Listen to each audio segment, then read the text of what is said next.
Bonsoir à tous. À la une de ce journal, une autre scène de torture et acte de barbarie révélée au grand jour. Un homme impliqué dans une altercation a été arrêté, placé en garde à vue, molesté et brutalisé dans une brigade de gendarmerie selon sa famille et ses proches. Victime de maltraitance physique, il a succombé à de graves blessures. Il est mort ce mardi, quelques heures après avoir été libéré.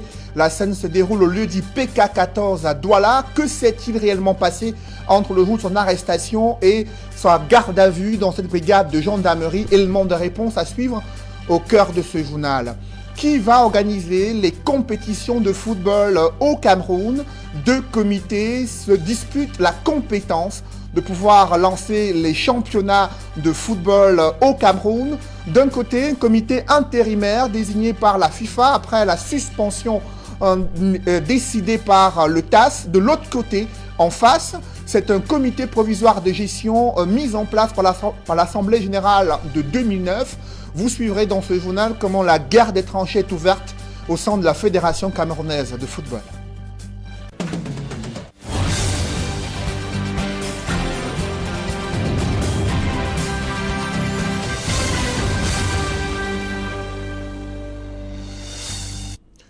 Merci de suivre cette édition complète de l'information sur Equinox Télévision.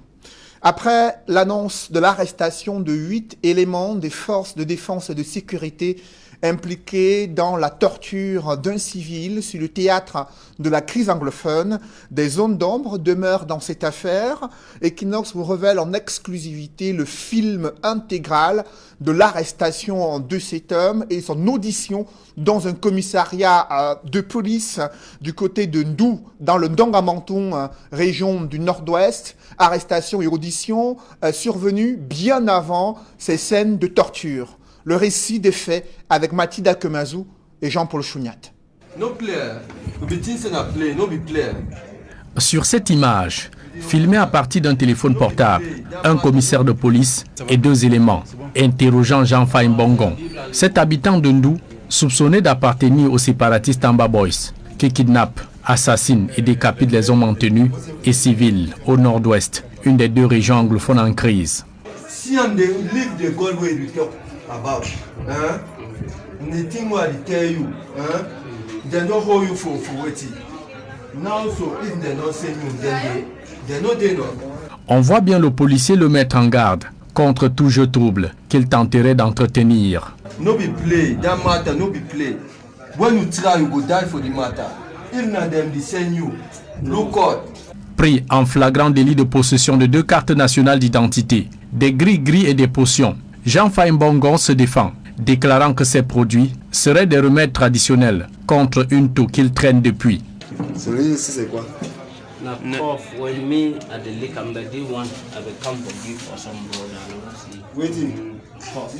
Non convaincu de ses réponses, les policiers l'auraient conduit à la brigade de gendarmerie du coin. Jean-Faï Mbongon, ignorant à quelle sauce il serait mangé et devenir la star des réseaux sociaux en cette journée du 11 février 2021. Quand tu vas tout là-bas, ça c'est en bas. Je peux te dire. Ça c'est là, il fait froid ici en Ndou. Il y a quoi avec toi? C'est la magie. On va le côté. Sans d'autres formes de procès, l'infortuné est passé à tabac.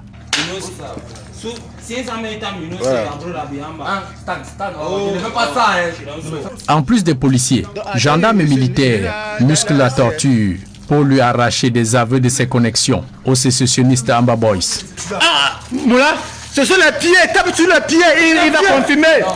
Malgré la vive douleur au fond de sa chair, Jean-Faï Mbongon va continuer de clamer son innocence, irritant davantage ses tortionnaires qui le frappent à coups de pied et de machette à la plante des pieds, au ventre et au dos durant une dizaine de minutes. Applique, je laisse pas la douleur descendre. Il dit ça, faut ça.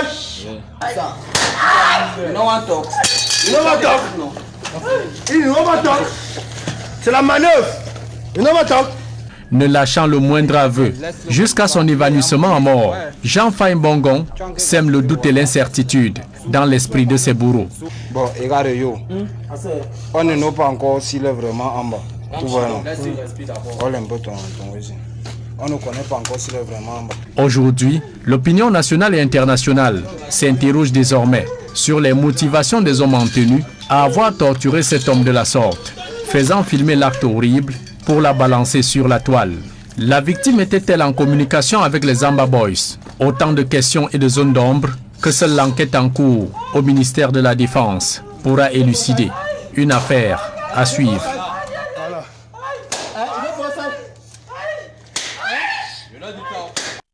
L'armée camerounaise a regretté ces actes intolérables et annoncé l'arrestation de 4 policiers, 2 soldats et 2 gendarmes et l'ouverture de plusieurs enquêtes administratives, judiciaires et également militaires. Mettons à présent le cap sur le septentrion, précisément dans le village Mada, dans le Mayo Sanaga. Là-bas, les populations n'ont ni eau ni lumière, une seule école primaire avec des élèves assis à même le sol. Les infrastructures sociales de base sont quasi inexistantes. Pourtant, les populations nombreuses ont des besoins importants et insatisfaits dans cette localité. C'est le constat que font Amadou Daïrou et Julienne Berthe-Bissaille dans ce grand reportage. Nous sommes ici au village Mada, situé à 10 km de la ville. Un village de près de 12 000 habitants qui abrite une seule école primaire créée en 1993, mais qui fonctionne avec un bloc de 2 salles de classe. Au milieu des cases du village Mada, la principale attraction, c'est son école primaire. Une hutte au milieu d'un terrain vague. Dans cette salle de fortune, les élèves de la CIL, cours préparatoire 2 et cours élémentaire 1, suivent les cours. Les conditions se passent de tout commentaire. Et au-dessus de leur tête, des tiges de maïs et de mil pour les protéger des intempéries, comme en ce moment où c'est tout petit étouffe de chaleur. De septembre, octobre, début novembre, quand il pleuvait, il y avait les gouttelettes d'eau qui descendaient à travers ces tiges-là. Et ça mouillait souvent les cahiers des enfants. On était obligé de repartir à la véranda là-bas. On attend pour que ça se sèche un peu. On vient ramasser le sable, on met dans la salle parce que c'était la boue. À la sortie des cours en semaine ou le week-end, cette salle de classe est méconnaissable après le passage des délinquants. Nous venons trouver la salle où les enfants du quartier viennent faire leurs besoins. Et souvent, on est obligé chaque matin de nettoyer la salle de classe. Et souvent, nous écrivons la lecture au tableau tout entière. On vient trouver la lecture et effacer. Faute de fenêtres et comme vous le constatez, pas de porte, pas de fenêtres. Bâtie sur 3 salles de classe au départ, l'école publique de Mada ne compte plus qu'une seule. Les 2 autres n'ayant pas résisté à l'usure du temps. Je suis venu lorsque le bâtiment avait 5 ans. Donc j'ai vu que ça ne tenait pas. En tant que l'homme de terrain, je ne pouvais pas supporter d'être dans cet état. Donc j'ai demandé à la population de Ramblay, elle a résisté. Je suis allé voir le Lawan, le Djaouro et tout ça. Bon, la salle quand même a été remblée, les élèves aussi, le concours des élèves. Alors, passé ce temps, la saison pluvieuse qui suit, le vent balaye tout. 27 années sont passées. Les élèves de l'école publique de Mada respirent désormais un air de confort dans un bâtiment moderne de 2 salles de classe, équipé en table-banc, dont d'une âme de bonne volonté, touchée par la souffrance de la petite communauté de Mada. C'est une grande joie. Vraiment, c'est un ouf de soulagement que je ne peux pas même exprimer ici. Je sais qu'avec mes enfants, nous allons beaucoup travailler. On va rattraper le temps un peu perdu. Au-delà du déficit d'infrastructures scolaires, le village Mada manque tous les services sociaux de base. Centre de santé, adduction en eau potable, électricité, route. Bref, un village bien enclavé. Il nous faudrait vraiment un centre de santé qui dit vraiment dignement son nom.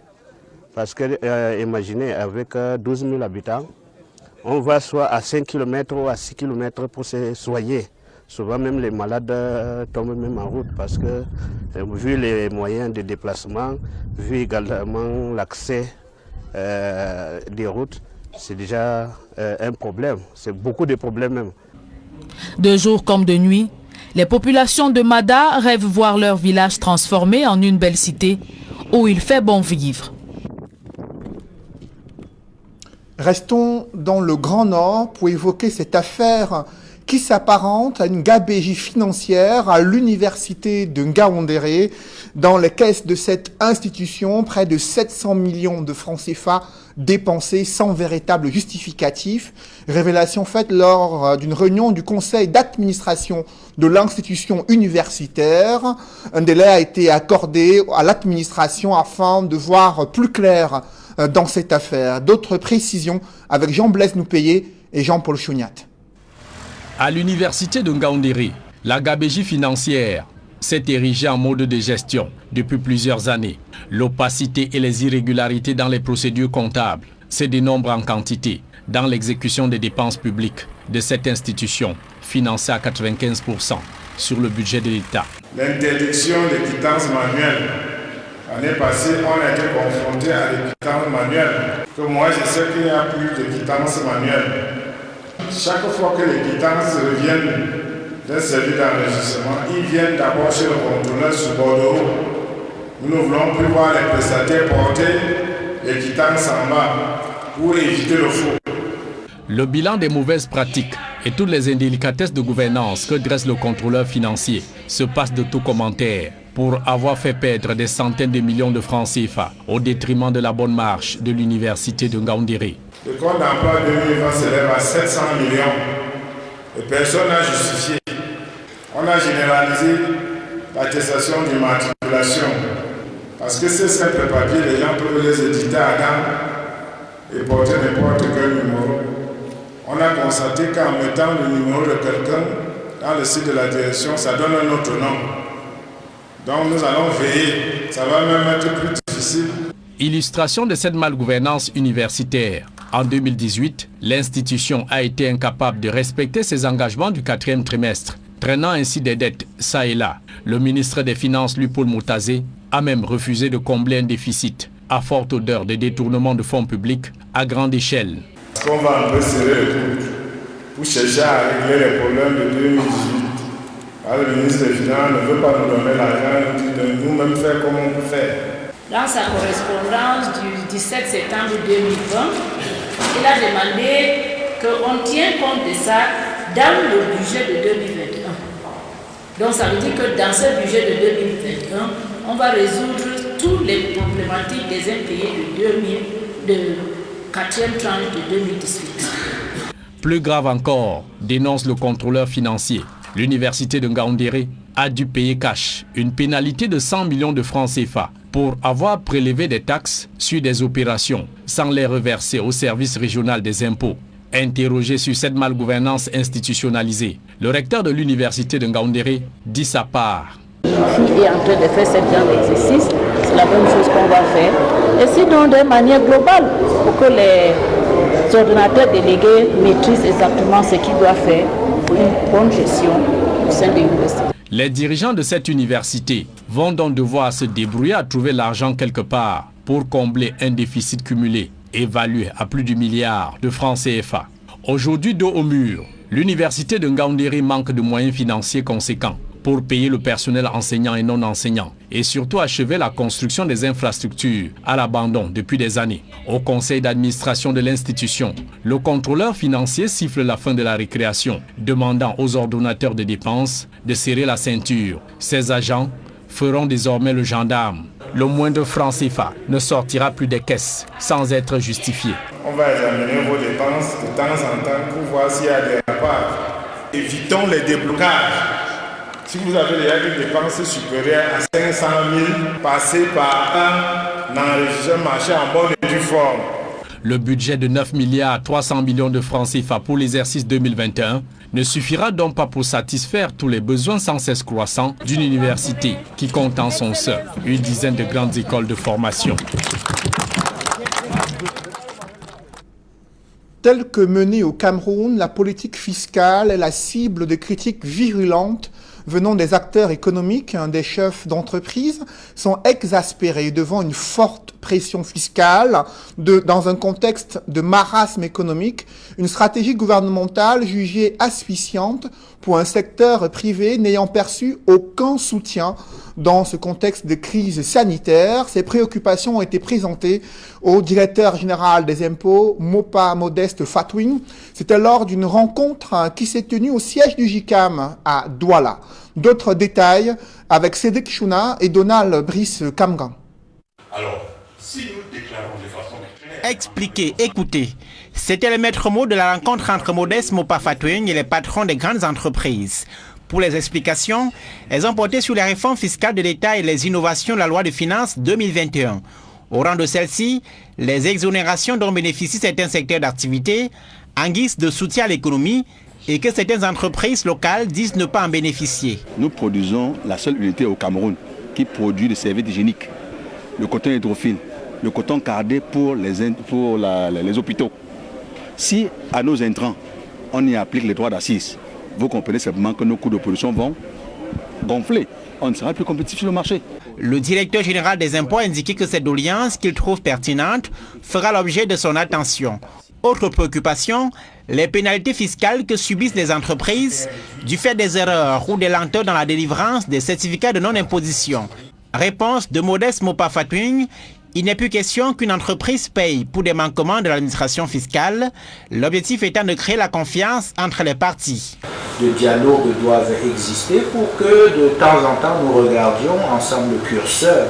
Est-ce qu'il est placé au bon endroit? Est-ce qu'il n'est pas trop en haut? Est-ce qu'il n'est pas trop en bas? Et de manière constructive, je pense que nous pouvons arriver déjà à nous entendre et à regarder dans la même direction. Depuis près de 3 ans, l'État est engagé dans l'élargissement constant de son assiette fiscale, avec pour objectif, explique-t-il, de financer diverses activités. Mais les grandes entreprises se disent quelque peu étouffées par la pression fiscale. Veiller à ce que cette volonté d'élargissement, pour bien entendu soutenir l'économie nationale, ne tue pas nos industries et nos activités respectives. Il faut un juste équilibre dans toute réforme et c'est un peu le sens de cette rencontre d'aujourd'hui. En tout cas, c'est ce que nous en attendons. Parce que la peur de grandir, c'est que plus tu grandis, tu deviens une cible. Tu dois payer plus des impôts. Donc du coup, personne ne veut pas grandir. Tout le monde veut rester petit. Le juste impôt, c'est aussi l'objectif de la Direction générale des impôts, a expliqué Modeste Mopa Fatouine. Pour le patron du recouvrement des ressources financières de l'État, les rencontres comme celle de Douala participent de sa volonté de restaurer la confiance par la création d'un cadre de dialogue permanent dans l'intérêt des entreprises, de l'État et de l'économie. Au final, face aux recriminations du secteur privé, le directeur général des impôts a souligné que l'État a suspendu les contrôles fiscaux en 2020 en réponse aux effets dévastateurs de la crise sanitaire.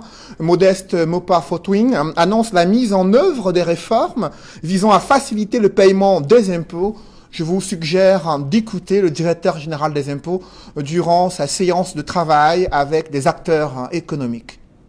Je crois qu'on l'a rappelé à plusieurs reprises, le contexte économique de l'année 2020, marqué par une crise sanitaire sans précédent et qui faisait donc peser des risques très importants sur la mobilisation des recettes fiscales. Ces risques étaient d'autant plus importants que, au-delà de l'inquiétude que nous nourrissions sur la tenue de l'activité économique, il y a eu des mesures que les autorités ont décidées pour accompagner ces mêmes entreprises pour faire face à cette crise. Vous le savez très bien, en 2020, il n'y a pas eu de contrôle fiscal, il y a eu gel de l'ensemble de l'activité de contrôle fiscal, ainsi que des mesures de recouvrement forcé. Donc l'administration n'a travaillé que sur un seul levier en 2020, le levier que nous appelons chez nous, en jargon professionnel, la gestion. En réalité, c'est quoi la gestion? C'est le levier que vous, contribuables, vous avez en main, c'est-à-dire les versements spontanés, ce que vous décidez vous-même d'aller déclarer en votre âme et conscience. 4 mois après l'engagement des bailleurs de fonds à financer les projets intégrateurs de la CEMAC, la faisabilité technique de ces projets est encore attendue. Le constat a été fait lors de la 2e réunion du comité de suivi du financement et de la mise en œuvre de ces projets intégrateurs au sein de la communauté économique et monétaire d'Afrique centrale. Les experts ont exhorté les différents pays où doivent être réalisés ces différents projets à mettre le pied à l'étrier afin de donner aux différents bailleurs toutes les conditions et les contours de faisabilité des projets intégrateurs. D'autres détails avec Innocent Abega et Eric Fopossi. 3 mois après la table ronde sur le financement des projets intégrateurs de la CEMAC tenue les 16 et 17 novembre 2020 à Paris en France, la question de la mobilisation des ressources et de la mise en œuvre effective de ces projets reste préoccupante. Une réunion à cet effet vient de se tenir à Douala. Identifier clairement les projets pour lesquels les financements ont été mobilisés, évaluer les conditionnalités des financements annoncés, désigner les chefs de file par projet au niveau des institutions et des banques de développement, mettre en place un calendrier de réunions avec les États membres concernés en vue du lancement des projets, ainsi qu'un tableau de bord de suivi des projets et de leur financement, et enfin préparer des courriers de relance, de réponses vers les différents partenaires qui avaient fait des demandes d'informations complémentaires sur les projets présentés à Paris. Les États membres de la CEMAC sont invités à accélérer et à approfondir les réformes entreprises, notamment en matière de gestion des finances publiques et de la dette, ainsi que l'intégration des marchés financiers au niveau régional. Condition indispensable pour la finalisation du financement par les bailleurs de fonds des 11 projets choisis pour accélérer l'intégration sous-régionale. On n'a pas choisi les projets en fonction de la nationalité. On a choisi des projets qui étaient mûrs, qui étaient arrivés à maturité et qui pouvaient être mis en œuvre dans des conditions acceptables, aussi bien au regard de la viabilité de nos finances que sur le plan international. Et nous avons choisi des projets susceptibles d'accélérer l'intégration. Pour chacun des projets routiers, des barrages hydroélectriques ou d'interconnexion du Cameroun avec les autres pays de la CEMAC par la fibre optique, des recommandations sont émises par le comité technique de suivi de la mobilisation des ressources et de la mise en œuvre des projets intégrateurs de la CEMAC. Ce qui est important maintenant, ce ne sont plus les annonces, c'est comment mettre en œuvre ces annonces. Quel est l'état réel du projet sur le terrain? Il faut que certaines de nos institutions, la BAD, la Banque mondiale, la BDAC, descendent sur le terrain pour évaluer les projets. Il faut que les caractéristiques soient ressorties. Il faut qu'on connaisse les composantes. Qu'est-ce qu'on veut financer comme composante? Il faut qu'on sache avec les États membres quel est le programme. Parce que, après tout, il faudra négocier des accords et les conventions de financement. Et on doit négocier en tenant compte aussi de notre capacité réelle d'endettement. Alors que les États membres de la CEMAC s'engagent avec le FMI dans des accords de seconde génération, le comité technique leur suggère de tenir compte des négociations en cours avec la Banque mondiale, la BAD, la BDAC et les autres bailleurs impliqués dans le financement des 11 projets intégrateurs de la CEMAC.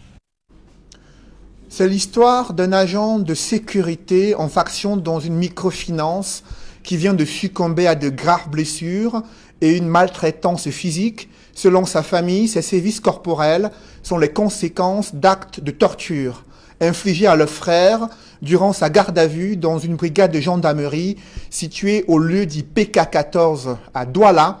Tout est parti d'une altercation entre l'agent de sécurité en question et une dame. L'intervention musclée des hommes en tenue a transformé le quotidien de cet homme en un véritable cauchemar. C'est une enquête signée Steve Eboulet, Eric Watat et Kediara. Autre cas de violence policière qui déboule sur une perte en vie humaine. La victime, Kelbert Daniel César, 35 ans, agent de sécurité dans une microfinance située en plein cœur du marché de PK14, a été admis ce matin à la morgue de l'hôpital Akantini de Douala. Pour comprendre comment il en est arrivé là, il faut remonter au 11 février dernier. César est ce qu'il convient d'appeler un bienheureux qui aime distiller de la bonne humeur autour de lui. Ce jour-là, il va essayer de faire une blague à une dame régulière dans ce box réservé aux coiffures. Mais pour une fois, sa blague est jugé de mauvais goût. Il a trouvé la dame, il a seulement touché la dame à l'épaule. Elle a dit non, ne me touche pas. Il blaguait le jour-là. Il dit que si tu te touches, tu vas me faire quoi? En blaguant simplement.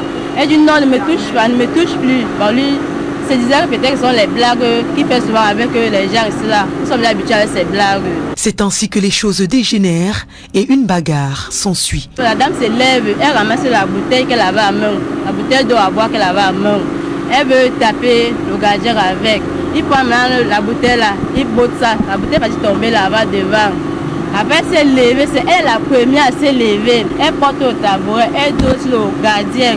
Là le gardien prend maintenant le tabouret, il arrête maintenant avec ses mains. Vexée de l'attitude de César, la dame va se rendre à la brigade de gendarmerie de Lok-Bessou, située de l'autre côté de la route, et revient quelques minutes plus tard, accompagnée de gendarmes. Quand le gendarme vient, il se présente. Je suis marchand de logis-chef Youssoufa. Peut-on vous identifier? Le gars a dit qu'il ne peut pas partir. Il est en service parce que c'est lui le vigile de la microfinance. Après, il enlève la carte d'identité. Il donne à ce gendarme. On a envoyé 2 éléments qui n'étaient pas en tenue. C'est ces 2 éléments qui propulsent le monsieur en route à l'amener à la brigade. Kelbert Daniel est malgré tout interpellé et détenu. Entre de 30 minutes après, la dame revient dit que je l'ai enfermé. Je l'ai enfermé. Il est là-bas gardé, il va voir qui est fui. Il l'a enfermé.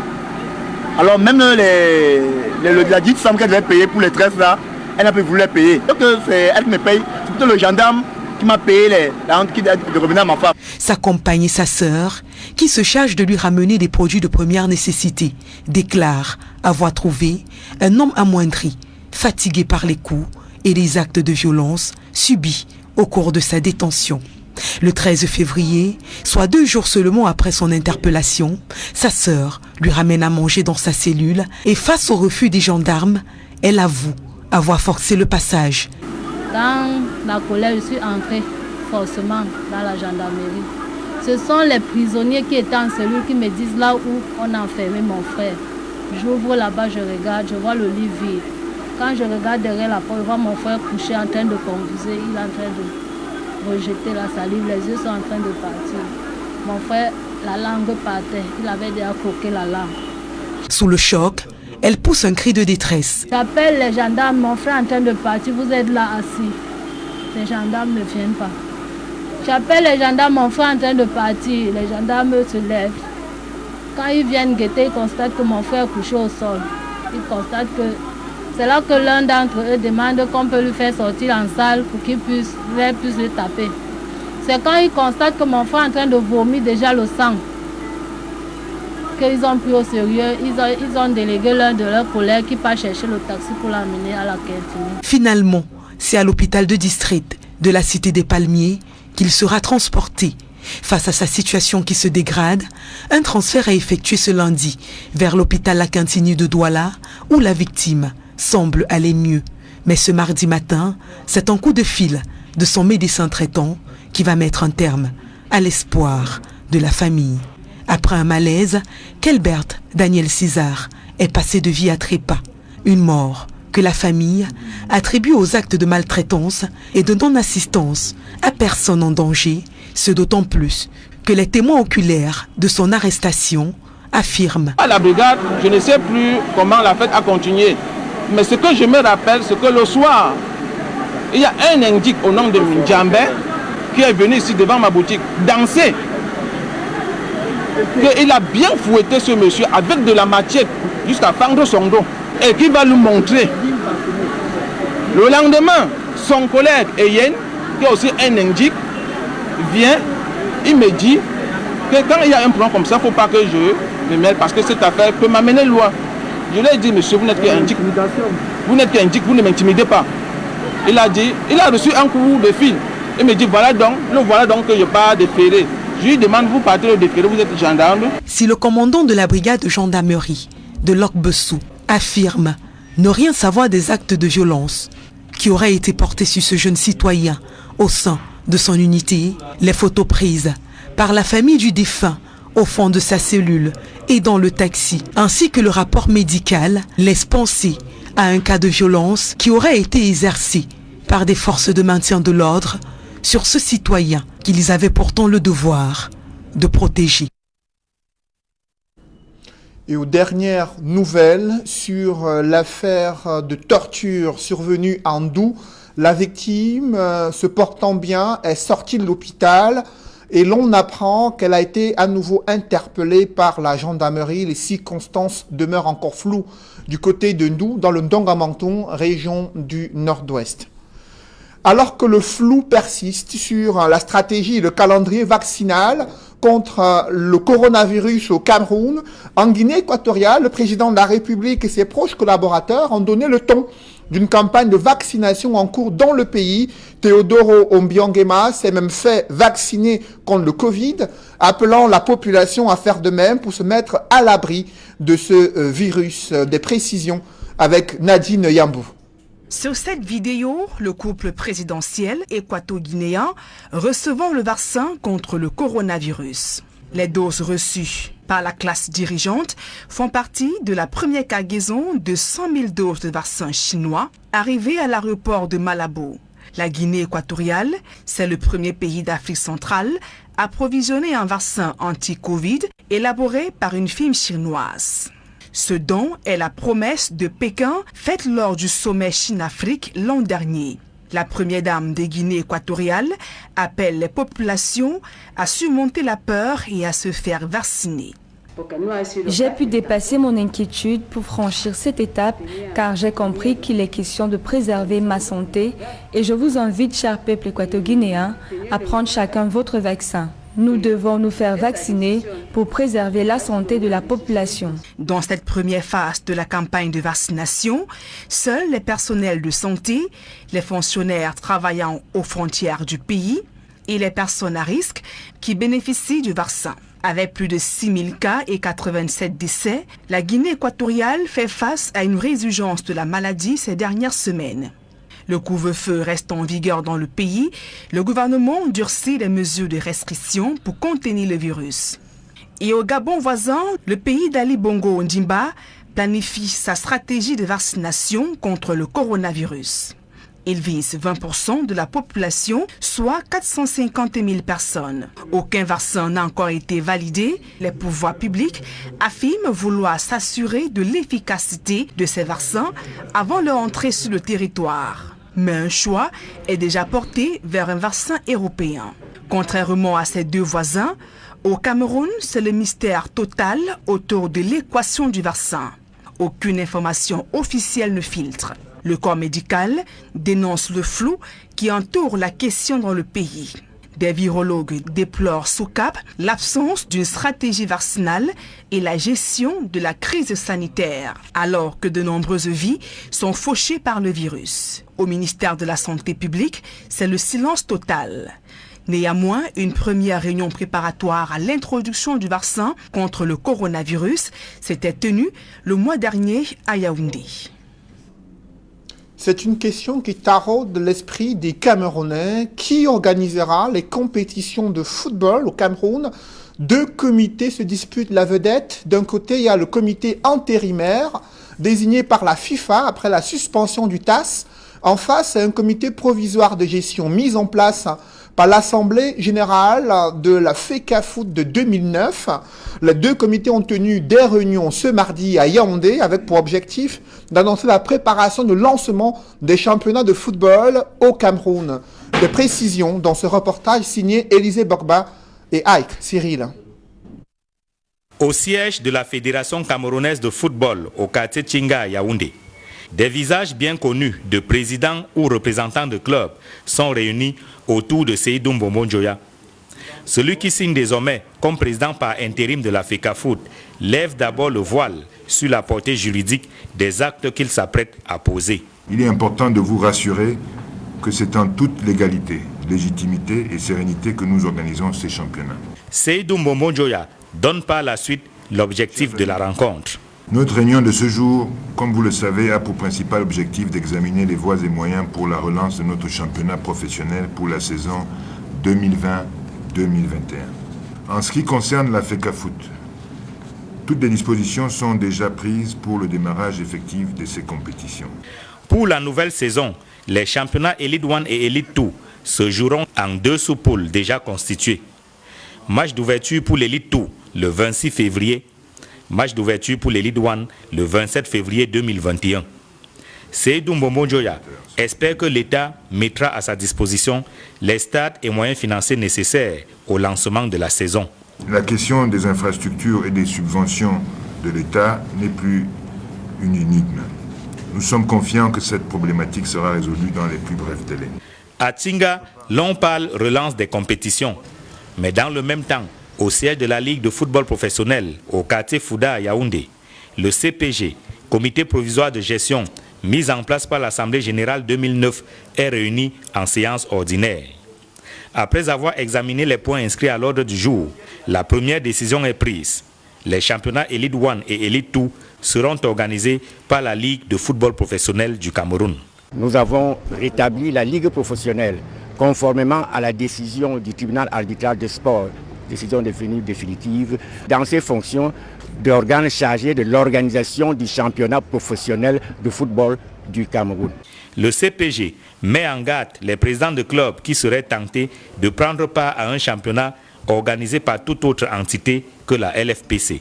Nous avons attiré leur attention sur les risques qu'ils encourent en allant participer à un championnat qui est organisé par des gens n'ayant aucun mandat.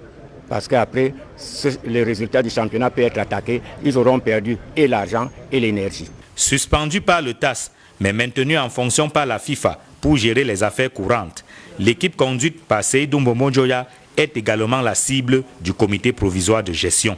Nous avons décidé de suspendre un certain nombre de personnels qui ont violé les statuts de la FECAFOOT et de la FIFA en portant devant les juridictions civiles une affaire de sport.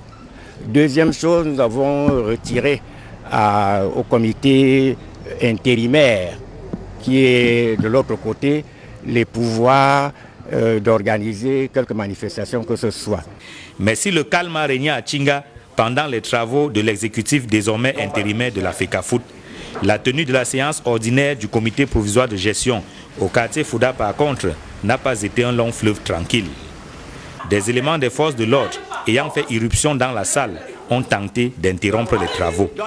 C'est la brigade de Ngoussou. Je suis avec le sous-préfet. Le sous-préfet m'a requis pour l'accompagner au niveau de la ligue de football à Fouda.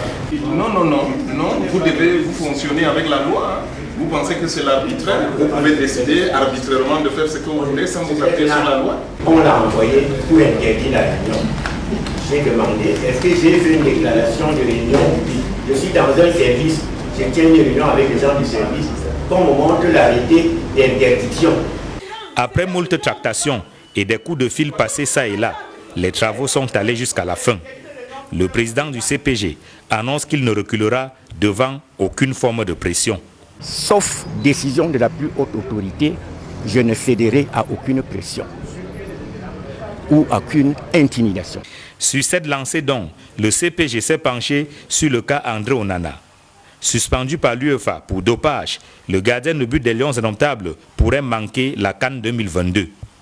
Le comité provisoire de gestion annonce la constitution d'un avocat international afin de défendre les droits du joueur auprès de l'UEFA.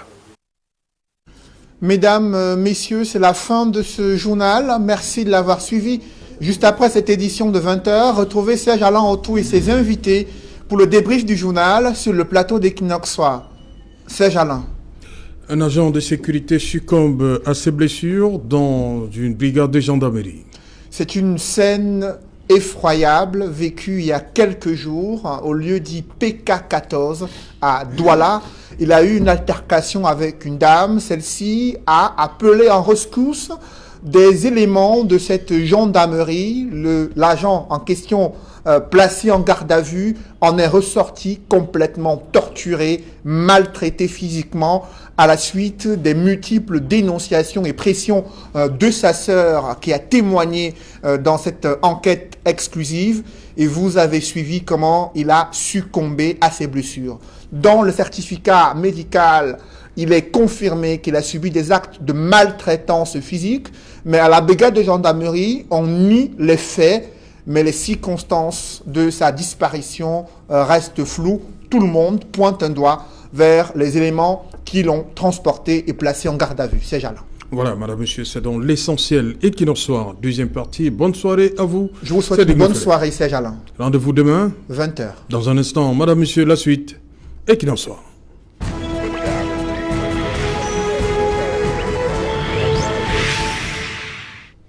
Retour sur le plateau Equinoxe Soir, toujours en compagnie de Camille Nélé, Emmanuel Kougné et bien évidemment Joseph René Mboutouzé. Joseph René Mboutouzé, une histoire banale qui risque de prendre une autre tournée, on peut le dire comme ça. Oui, des attouchements qui s'achèvent dans une brigade de gendarmerie, dans un marché, PK14. Vous savez, on parle tellement de nos forces de défense que je suis un peu dérangé parce que s'il faut tout relayer, on est totalement en train d'exposer notre armée. Il faut définitivement que les gens comprennent que les hommes en tenue sont des êtres humains qui peuvent ne pas toujours être intelligents, qui peuvent parfois se tromper. Mais le risque, c'est que si tout le temps on relaie les exactions de ceux qui peuvent s'égarer, ça va finir par rentrer dans l'imagerie populaire comme si nous avions une armée qui est là pour desservir le citoyen, pour desservir la nation. C'est pour ça que si j'avais été à la conférence de rédaction, peut-être que cet élément n'allait pas faire partie de ce journal. Oui, il y a des gens qui meurent partout au Cameroun chaque jour. Vous croyez qu'il n'y a eu que cette mort au Cameroun aujourd'hui? Il y a des bandits qui assassinent les gens partout là. Ce n'est pas seulement les hommes en tenue qui créent des morts d'hommes. Il faut aussi que des journalistes aillent investiguer. Non, vous n'allez pas faire le procès, merci. Justement, Camille Nélé, face à cette situation, vous dites une histoire banale, hein? Non, c'est une histoire c'est une histoire qui a commencé de manière banale. Voilà, c'est ce que je dis, hein, ça a commencé de manière banale. Elle n'est pas banale. Elle a commencé de manière banale et elle s'est terminée malheureusement de manière tragique. Bon, je n'irai pas jusqu'à, en tant que journaliste, jusqu'à dicter la conduite à un journaliste de rendre compte, mais je dirais tout simplement que ce qui est arrivé est tout simplement c'est révoltant, c'est vraiment malheureux, parce que quand on sait l'opiniâtreté que déploie, par exemple, le commandant de Légion, le colonel Bikele, maintenir la discipline, vous le connaissez très bien, la discipline dans les rangs, que déploie le général Tungue Elias, le commandant de Région, pour que l'image du gendarme soit quelque chose d'exemplaire, et encore que la gendarmerie est un corps d'élite, vous le savez très bien. Donc, quand on se trouve donc face à une situation si déplorable, on se demande s'il y en a qui ne le font pas exprès.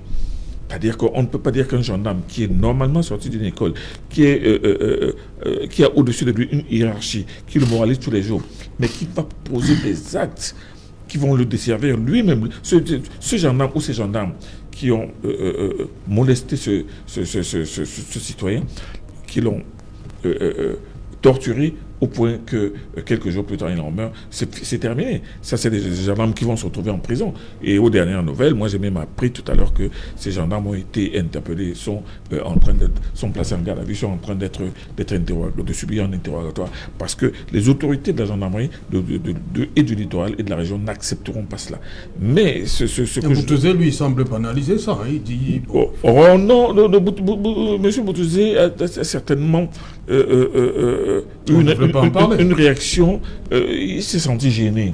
C'est gênant, parce que quand on a ouvert le journal par l'affaire des éléments des forces de défense qui ont torturé quelqu'un, et qu'on referme le journal par une brigade de gendarmerie, on torture quelqu'un, il y a de quoi être gêné. Vous avez bien, heureusement que vous avez bien perçu ça. Il y a de quoi être gêné. Mais ce que je veux dire, c'est que ce genre d'histoire, ça traumatise. Camille Nélé, vous êtes journaliste, pourquoi vous êtes gêné, vous semblez non, moi je ne suis pas accompagner non. Ce que dit Mboutouzé. Non, écoutez, Serge Alain Autou, non seulement je ne suis pas gêné, mais vous savez très bien que ma spécialité c'est l'enquête criminelle. Et l'enquête criminelle, j'aime me donner parfois l'impression aux gens que je suis insensible à certaines choses. Non, je suis froid. Je suis un journaliste froid et je suis un spécialiste des cas de société qui a pris l'habitude depuis plus de 40 ans de les examiner avec beaucoup de froideur. Et ce que j'ai vu, moi je dis que j'ai examiné ça avec froideur, mais ça c'est pas bien. C'est pas bien. Et moi, je pense qu'il va y avoir une suite judiciaire, il va y avoir une suite disciplinaire, mais ce que ceux ou ces gendarmes ont posé à la brigade de gendarmerie n'est pas bien et ne redore pas le blason de nos forces de défense. Manuel Couillon. Oui, je suis surpris de constater que nous banalisons ce qu'on peut appeler mort d'homme. S'il y a 10 personnes qui sont torturées, mortes, si ça doit faire l'objet du journal, et ce n'est que ça, c'est très important de prendre ça en priorité, parce que rien ne vaut la vie. Rien ne vaut la vie. Et puis moi, je me dis que si ces gendarmes-là avaient déjà appris qu'il y a eu un cas de cette nature, où les gendarmes sont comportés de cette manière, et ont été punis sévèrement, ils se seraient abstenus un tout petit peu. Moi, je crois que quand il y a des cas comme ça, il faut publier ça, il faut vulgariser ça, pour que les autres gendarmes comprennent que ce n'est pas possible, n'est-ce pas, que la société puisse accepter de tels comportements. C'est des agents du maintien de l'ordre. Ils sont là pour assurer la sécurité des hommes et des biens. Et que, à un moment donné, ils deviennent un danger pour les hommes. C'est un problème. C'est un problème gravissime. Je crois que pour faire tout ce que nous faisons là, il faut d'abord vivre. Et si par un mécanisme ou bien par une situation ou une autre, la vie, on peut supprimer la vie, je crois qu'il faut en parler sérieusement. Et je crois que Equinox doit être félicité, n'est-ce pas, par ce fait de rendre saillant ce type de comportement, parce que ça va aider les autres gendarmes. Alors, les gendarmes devraient avoir une formation qui lui permette de comprendre que ce genre d'acte ne doit pas être posé. Oui, ils ont cette formation. Ne parlez pas s'ils ont d'un son parlez de ce cas, mais ne parlez pas de c'est un gendarme. Voilà. C'est un gendarme. S'ils ont dans cette formation. Et puis entre un gendarme qui est présumé avoir torturé une personne et des gens qui fabriquent des boissons frelatées, qui tuent des centaines de milliers de personnes, il faut regarder de quel côté toute cette semaine les enquêtes doivent aller. Je pense que c'est plus important parce que ces boissons frelatées que certains fabriquent, qui ne vont pas tuer une personne, mais qui vont donner des maladies et tuer des milliers de Camerounais. Je crois que de ce côté-là, les investigations ne doivent plus aller dans ce côté-là. C'est moi qui ai la parole. J'ai la parole, s'il vous plaît. Nous parlons des gendarmes. Nous parlons des gendarmes parce que les gendarmes sont des officiers. Laissez les gendarmes. C'est des représentants de l'État. Ils sont investis, n'est-ce pas, d'une responsabilité. Vous parlez des gens que nous ne savons même pas où ils se trouvent. Il faut aller les chercher. Donc, nous parlons des gendarmes parce que nous attendons mieux de ces gendarmes-là. Nous attendons à ce qu'ils puissent assurer la sécurité des hommes et des biens. Et s'il y a une faute de ce côté-là, on ne va pas comparer cette faute. C'est vous qui nous dites tout le temps ici qu'on ne doit pas comparer, on ne doit pas mettre l'armée sur le même pied avec les bandes armées, etc. Donc vous ne pouvez pas mettre les gendarmes. Vous ne pouvez pas mettre les gendarmes sur le pied d'égalité avec les voyous qui sont au quartier, qui fabriquent la boisson avec autant de facilité. Ça n'a aucun rapport. Sans rapport. Il s'agit des gens qui sont censés assurer la sécurité des hommes et des biens. Voilà. Et justement, ce qu'ils développent, ils développent le contraire de ce qu'on attend d'eux. Donc, il vaut mieux qu'on en parle pour que nul n'en ignore et que pour qu'ils se ressaisissent. Continuez de parler. Sens. Quand vous serez au pouvoir au MRC, vous allez Emmanuel Kougné, avant le journal, on vous a interrompu. On va terminer avec sur comment arrêter la saignée. La grande question. Oui, j'étais en train de dire que s'agissant de ce qui se passe au nord et au sud-ouest, il faut faire très attention parce que les gens disent toujours c'est des gens qui veulent couper le pays en deux, ils ne veulent rien entendre, mais ce n'est pas des fous, c'est des hommes normaux. Parfois même... Vous parlez des Banyamulenge. Je parle des Banyamulenge parce que les Banyamulenge, eux, ils parlaient de la sécession, la division du Zaïre. Mais... Quand l'armée, quand Kabila est venu avec son armée et puis on s'est rendu compte qu'il pouvait aller jusqu'à Kinshasa, il est allé et quand le régime de M. Mobutu est tombé, on n'a plus jamais entendu parler de ça. Cette affaire s'est arrêtée. Donc moi je crois que c'est le régime de Yaoundé qui est le problème. Il faudrait que le régime de Yaoundé trouve la solution à à ce problème. Et s'ils ne peuvent pas trouver la solution, qu'ils retiennent que notre pays ne se divisera pas. Eux, ils partiront avec leur histoire de sécession qu'ils ont bricolée avec les bandes armées du Nord-Ouest et du Sud-Ouest. Voilà, Camille Nélé, comment arrêter donc cette saignée chez les chefs? Il est difficile. Qu'est-ce qu'il faut faire? Il est difficile de donner une réponse froide quand on vient d'entendre ce que mon ami, mon très cher ami Kounié, qui confond le point de vue qu'il doit donner à un meeting politique. Moi, je pense qu'il faut rester froid, il faut savoir raison garder. Quand on va chercher un exemple qui n'a aucun sens, les Banyamulenge, ce sont des Rwandais qui constituaient des mercenaires rwandais et avec leur communauté qui constituait la milice qui a accompagné Kabila. Ce ne sont pas des Zaïrois. Et d'ailleurs, jusqu'aujourd'hui, les Banyamulenge occupent une partie importante du Zaïre. Il faut vous renseigner, mon ami Kouyi. Les Banyamulenge et les Zaïrois. Mon ami Kouyi. Laissez-moi parler. Et quand vous voulez, ce ne sont pas les Congolais, quand vous voulez parler de sécession, on a vu des cas de sécession en Afrique, avec par exemple le Biafra. Le Biafra où M. Ojoko a décidé de faire une sécession. Il était même soutenu par la France et par certains pays africains. Et ça a été l'occasion de l'une des guerres les plus dures d'Afrique, avec plus de 3 millions de morts. Alors, voilà la sécession. Mais cette sécession a été... Non, quand il y aura 3 millions de morts. Non, écoutez, ne cherchez pas à justifier. Pourquoi parler de Biafra? Parlez du Soudan.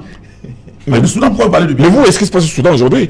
Après la sécession, regardez que le Soudan ne suit lui-même et dans la guerre jusqu'aujourd'hui. Vous souhaitez que nous devenons comme le Soudan l'a dit. Comme le Soudan dit, parce qu'ils veulent nous faire croire que dès que les gens disent ça, ils sont des fous. Non, vous allez chercher des exemples extravertis qui n'ont qu'une similitude avec le Cameroun.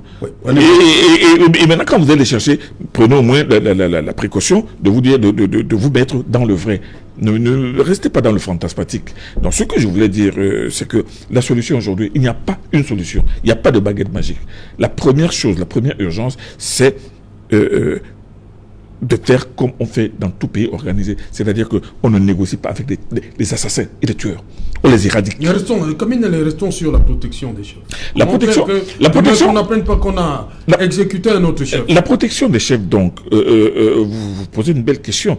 Quand le ministre de l'administration territoriale a demandé aux chefs de rentrer dans leur village, il pensait que, d'abord, en rentrant dans leur chef, ça va mobiliser les populations. Et ces populations elles-mêmes sont capables de protéger leur chef. Parce que ce que l'on ne dit pas, ou ce qu'on oublie, c'est qu'après l'assassinat de ces 3 chefs, les populations ont protégé un 4e chef qui avait été enlevé et ont même sorti à l'extirper des mains de ses ravisseurs. Ça, on ne fait pas ressortir cela. Non, c'est fini. Ce que je veux dire, non, ce n'est pas fini, Kounien. Écoutez, ne restez pas dans un catastrophisme qui sert peut-être une idéologie qui est contre la construction de ce pays. Ce que je veux dire, c'est que aujourd'hui, Serge, j'allais vous poser une question.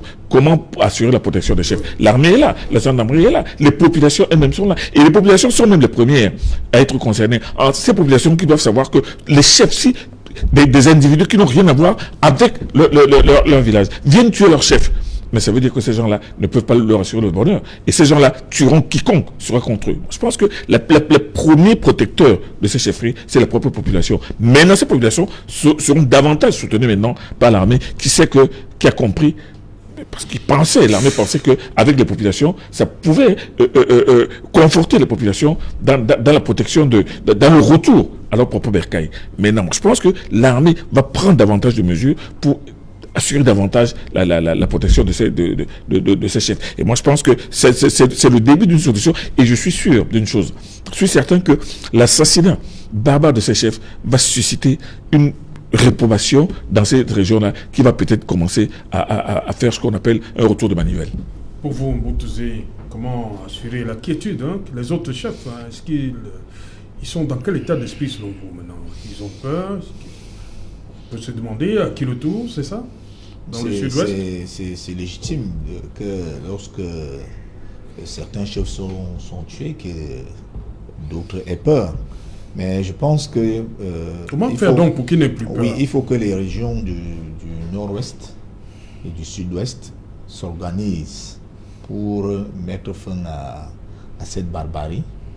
Parce qu'on a vu, lorsque c'était le tour des Boko Haram dans l'extrême nord, on a vu des comités de vigilance qui ont été institués par les populations. Et lorsque ces comités de vigilance ont été institués, maintenant sur le plan de l'encadrement, l'armée les encadre Et vous avez vu que ces comités de vigilance ont quand même contribué à ce que finalement la Mecque régulière camerounaise arrive à vaincre ces terroristes de Boko Haram qui voulaient prendre l'extrême nord en otage. Il faut véritablement que les populations s'organisent pour maintenir l'état de droit. Et l'état de droit, c'est de ne pas demander à l'armée régulière de déposer les armes, c'est de combattre tous ces brigands qui sèment la terreur dans les régions du nord-ouest et du sud-ouest. Ok. Pour vous, Emmanuel Kougné, qu'est-ce qu'il faut faire là pour que une semaine, 2 semaines, je suis embêté. Quand chef a été je viens d'entendre monsieur dire, l'armée pensait que, le ministre pensait que on ne peut pas gouverner un pays en pensant que ça c'est encore des probabilités, des conjectures. Moi je crois que quand on gouverne un pays et quand il y a une situation aussi grave, on réfléchit, on trouve des solutions. Quand on dit qu'on pensait que ça dit on a dit au chef de rentrer, mais on n'a pas imaginé que ce qui est arrivé pouvait arriver. Ça veut dire qu'on n'a pas anticipé sur les événements, on n'a pas étudié le terrain pour savoir exactement ce qui s'est passé. Donc moi je crois que... Non, le ministre dit que la situation n'est pas celle qu'elle était il y a 3 ou 2 ans. Elle se normalise petit à petit. Mais il croyait. Mais est-ce qu'elle se normalise ou pas? Si elle se normalise, on ne tuerait pas les chefs de cette manière. Moi je pense qu'elle ne s'est pas normalisée. Je crois que la situation va s'aggraver. Ça, il faut il faut qu'on le dise. Et puis, il faut dire également que oui, dire que les populations doivent s'organiser, c'est possible. Mais il ne faut pas confondre ce qui se passe à l'extrême nord avec ce qui se passe au nord et au sud-ouest. À l'extrême nord, c'est des étrangers qui entrent dans notre pays pour faire des exactions. Ici, c'est des gens de la localité. Comment vous savez que c'était les étrangers? Est-ce que les Boko Haram ne pouvaient pas recruter les Camerounais? Mais ce qui est vrai, c'est que nous savons que c'est une secte qui vient du Nigeria. Ça, au moins, on le sait. Et puis, vous dites que qu'on peut organiser les populations, mais vous apportez encore une critique. Au lieu de dire comment cela peut être possible. Non, je dis que pour ce qui est du nord et du sud-ouest, la solution ne sera pas d'organiser les populations. Essayez de nous dire comment les populations du sud-ouest peuvent s'organiser. Non, ce n'est pas les populations qui doivent s'organiser. Le pouvoir doit pouvoir discuter avec les commanditaires. Parce que vous allez organiser quoi quand on est en train de leur envoyer de l'argent, des armes et tout ça? Il faut qui leur envoie l'argent, des armes? Il y a des commanditaires quelque part. Ils sont d'où? Mais on les connaît. Il y a certains de vos militants qui ont participé à ce genre de réunions à l'extérieur. Vous pouvez dire ce que vous voulez.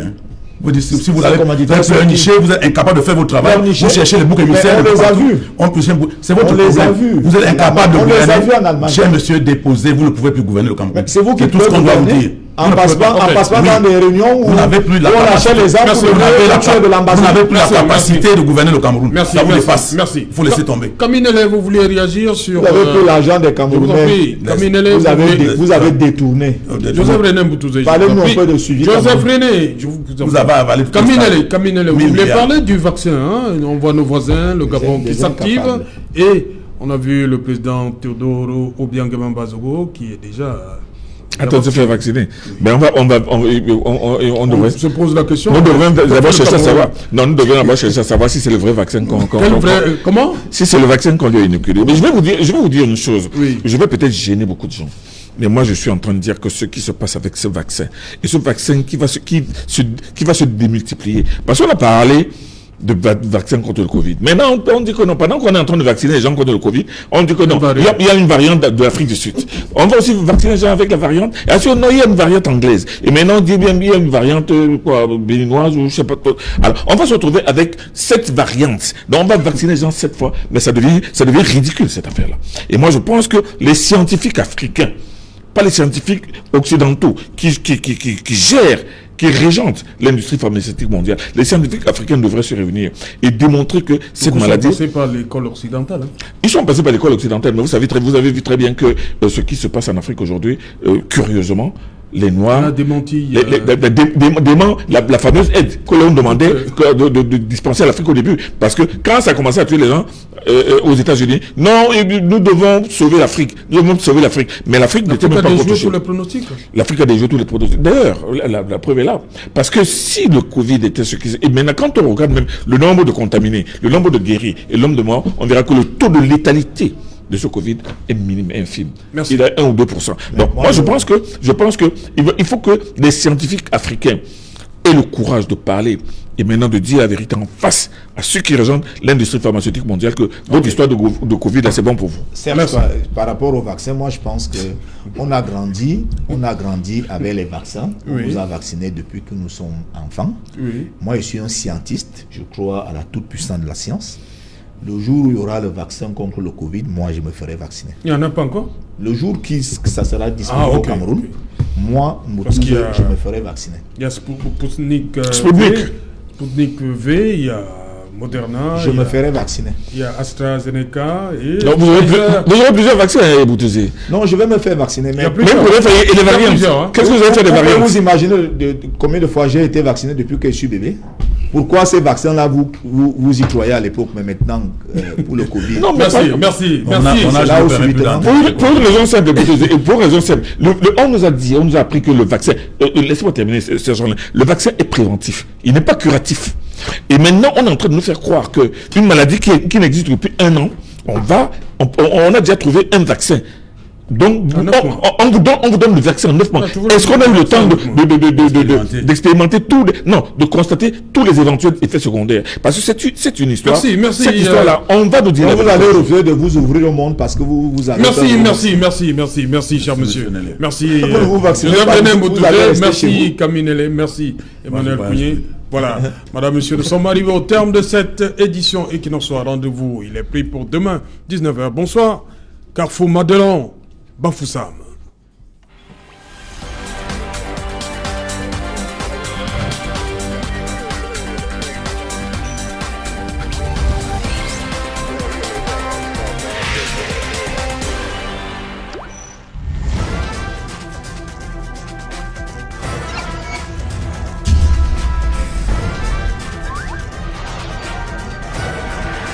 Equinox Télévision.